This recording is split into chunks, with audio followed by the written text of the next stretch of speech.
13.1 Identify stakeholders. Identify stakeholders is the process of identifying project stakeholders regularly and analysing and documenting relevant information regarding their interests, involvement, interdependencies, influence and potential impact on project success. The key benefit of this process is that it enables the project team to identify the appropriate focus of engagement of each stakeholder or group of stakeholders. This process is performed periodically throughout the project as needed.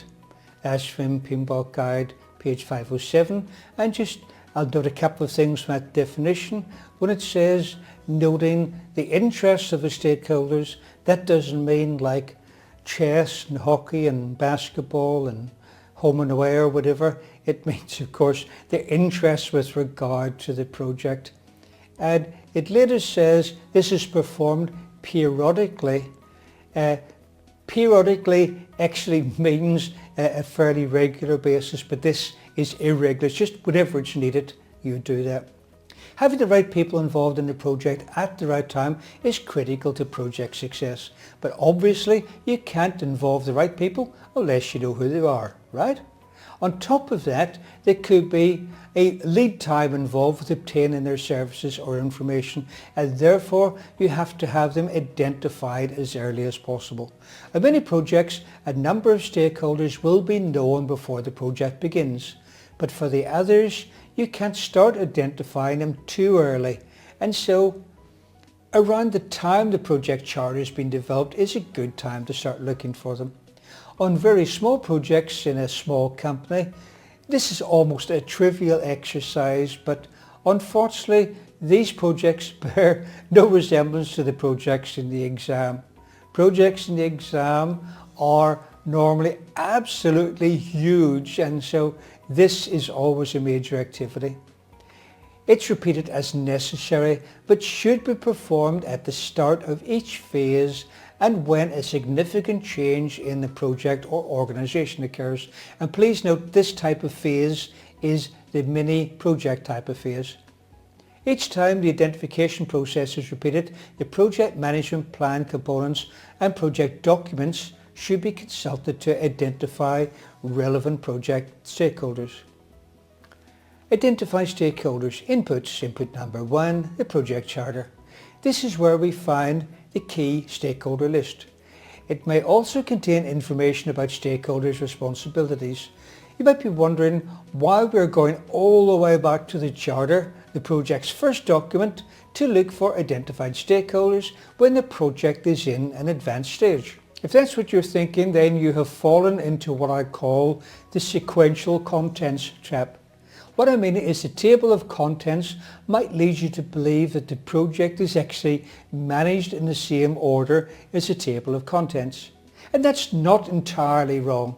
For example, the integration management is where you create the charter. Then we move into the next item on the table of contents, which is scope management. And in scope management, the project scope is determined. Then the work breakdown structure. Next on the table of contents is schedule management, and that's where the work breakdown structure is decomposed to activities and the schedule model and the schedule are created. Then in cost management, the cost estimates and budget are calculated and so on. But although those things are true, this is only part of what's happening. In reality, these processes are not sequential. You'll be performing them over and over and in different orders as the project is progressively elaborated. And each time you will add a bit more here and a bit more there. And so the very first time you enter this process, the only source document for stakeholders that you have is a charter. That's the very first time, the very first iteration of this process. In later iterations, you won't need to use the charter because you will already have extracted that information. But it's still shown as an input because of that initial need. Input number 2, business documents.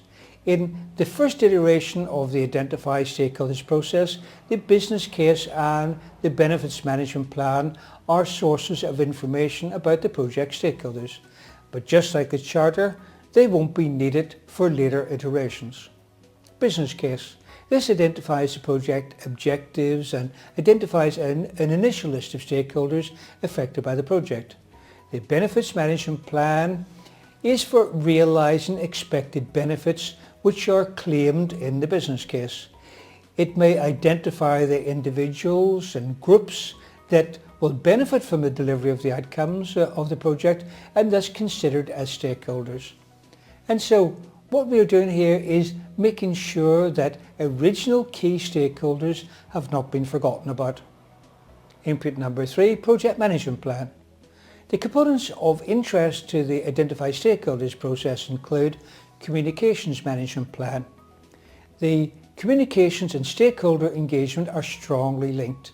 The communications management plan is a source of knowledge about the project stakeholders. Stakeholder engagement plan identifies the management strategies and actions required to effectively engage stakeholders. Input number 4, project documents. It's unlikely that any project documents will be an input for the initial stakeholder identification. However, stakeholder identification occurs throughout the project, not just at the beginning, because stakeholders will join and others will leave. Also, certain changes to the project may change some of the stakeholders or might even change their stake in the project. Once the project is past the startup phase, more documents become available and are used throughout the project. Project documents that can be considered as inputs for this process include the change log, because the change log may introduce a new stakeholder or change the nature of an existing stakeholder's relationship to the project. The issue log, it records any issues that may introduce new stakeholders to the project or change the type or participation of the existing stakeholders. And the requirements documentation, it can provide information on potential stakeholders. Input number 5, agreements. Agreement can include contracts, but not all agreements are contracts. For example, you might have an agreement with another department of your organisation, but it is not legally binding because a legal entity can't sue itself. The parties of an agreement and others mentioned in the agreement are project stakeholders. Input number 6, enterprise environmental factors would include the organisational culture, political, climate and governance framework, the government or industry standards, let's say regulations, product standards and codes of conduct, global, regional or local trends and practices and habits, and the geographical distribution of facilities and resources. Input number 7 is organisational process assets because they normally follow the enterprise environmental factors. Please remember the processes where enterprise environmental factors are an input but organisational process assets are not an input because PMBOK likes to test you on exceptions. Organisational process assets that can influence the identify stakeholder process include stakeholder register templates and instructions, stakeholder registers from previous projects, and lessons learned repository with information about the preferences, actions and involvement of stakeholders. So what this is saying is to look at the historical information from recent similar projects, and they may have many of the same stakeholders, and that's like a shortcut to finding out the information about them. Identify stakeholders, tools and techniques. Number 1, expert judgment, would you believe? Expertise should be considered from the individuals or groups with specialised knowledge or training in the following topics. Understanding the politics and power structures of the organisation. Knowledge of the environment and culture of the organisation and other affected organisations, including customers and the wider environment. Knowledge of the industry or type of project deliverable, and knowledge of individual team member contributions and expertise. Tools and technique. Number 2, data gathering, and a technique that can be used for this process that would include questionnaires and surveys. Questionnaires and surveys can include one-on-one interviews, focus group sessions or other mass information collection techniques, and please remember that questionnaires and surveys are not interchangeable terms. A questionnaire is a set of questions and the answer to those questions are then analysed by a survey. brainstorming. It's used to identify stakeholders and can include both brainstorming and brain writing. Brainstorming, that's a general data gathering technique, and what it does, it's a creativity technique that elicits input from groups such as team members or other subject matter experts. But the key thing about brainstorming is a technique where a number of people are presented with the same information and they generate a large number of ideas based on the initial concepts and then on the ideas that are produced by the others. Then ultimately all these ideas are reduced down to just the few best ones. And this process is greatly improved if you can get a properly trained facilitator who is external to the company. I've said elsewhere in the course where we had a facilitator who was actually leading us to come up with predetermined ideas by senior management. Brain writing is a refinement of brainstorming that allows individual participants time to consider the questions individually before the group creativity session is held. The information can be gathered in face-to-face groups or using virtual environments supported by whatever technology you have. Tools and techniques. Number 3, data analysis would include stakeholder analysis. This results in a list of stakeholders and relevant information such as their positions in the organisation, roles in the project, their stake, i.e. their interest in the project, and why they're considered stakeholders. It also reveals their expectations, attitudes, which is their level of support for the project, and their interest and information about the project. Stakeholder stakes can include a combination of interest. A person or group can be affected by a decision related to the project or its outcomes. Legal, that's legal or moral rights. Legal rights such as occupational health and safety may be defined in the legislation framework of a country.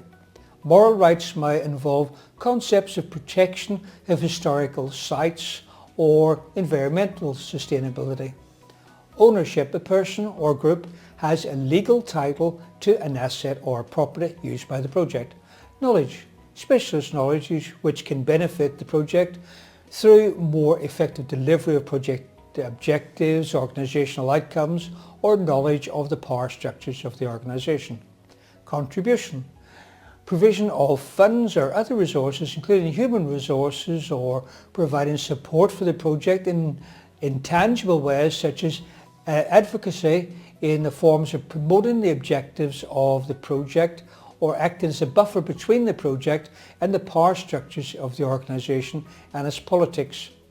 And document analysis, assessing the available project documentation and lessons learned from previous projects to identify stakeholders and other supported information. Tools and techniques. Number 4, data representation. A technique that can be used for this process includes stakeholder mapping or representation to categorize stakeholders using various methods in order to assist the team in building relationships with the identified project stakeholders. The common methods include the power interest grid, the power influence grid, or the impact influence grid. The stakeholder cube, salience model, directions of influence, prioritization. You can read details of all these methods on page 513 of the PMBOK guide. Tools and techniques. Number 5, meetings, used to develop an understanding of significant project stakeholders. They can take the form of facilitation workshops, small group guided discussions, and virtual groups using electronic or social media technologies to share ideas and analyze data. Identify stakeholders' outputs. Number 1 is the stakeholder register. This document includes identification information, name, organisation, position, location, contact details, role on the project. Remember that the PMBOK guide is not prescriptive. You can use whatever your organisation says that you should have. If you're using a methodology such as Prince2, it claims to be non-prescriptive, but it will probably have suggested standard forms that you can use, as PMBOK does too as well. But in the examination, generally speaking, although we're told the PMBOK guide is not prescriptive, whatever it says as suggestions in the PMBOK is what the exam will expect for the answer. Assessment information, major requirements, expectations, potential for influence in project outcomes, and the phase of the project life cycle where the stakeholder has the most influence and impact. Stakeholder classification, internal versus external, impact / influence / power / interest, upward, downward, outward, sideward, or any other classification model chosen by the project manager. Output number 2, change requests. After the initial iteration, new stakeholders or new information about stakeholders may result in a change request to the project management plan or project documents. Change requests are processed for review and action so they perform integrated change control. Output number 3, project management plan updates. After the initial iteration, the following may require a change request. Requirements management plan. Newly identified stakeholders can impact how requirements, activities will be planned, tracked and reported.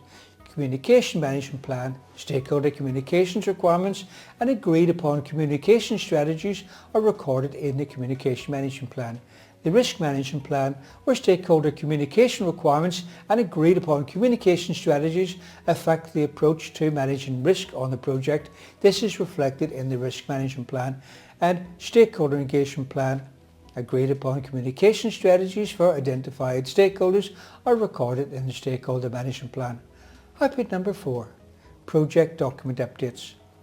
The project documents that may be updated as a result of carrying out this process include the assumption log.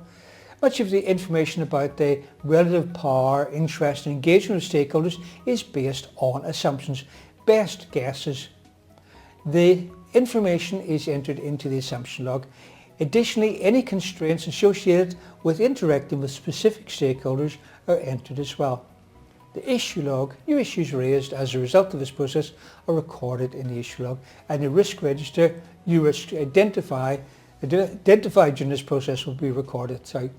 And that brings us to the end of identifying stakeholders. The next lesson is 13.2, Plan Stakeholder Engagement. Please read the corresponding chapter in the PMBOK guide before watching this video so that you as a stakeholder on this course will remain engaged.